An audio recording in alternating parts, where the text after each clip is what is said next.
This is the Lone Creator YouTube. We hope this video helps. You start by verifying Yuzu runs and that you're prod. Keys and title. Keys are present. This ensures shaders will match decrypted game content. Once done, identify a shader cache built for the same game version and GPU architecture. Mismatches cause stutter or crashes.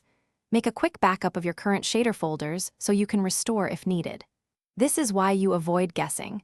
Matching keys, version, and hardware produce usable caches, and backups let you revert instantly.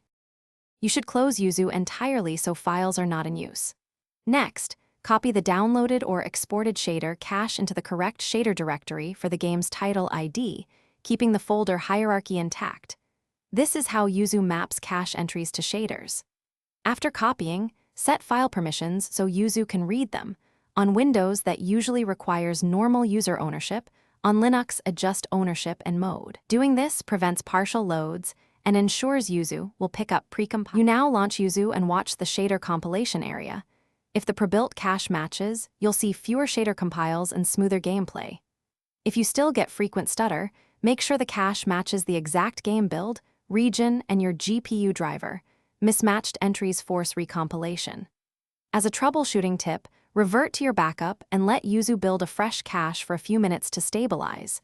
If needed, reapply a different compatible cache or update drivers before retrying. Thanks for watching. Consider subscribing if we helped you.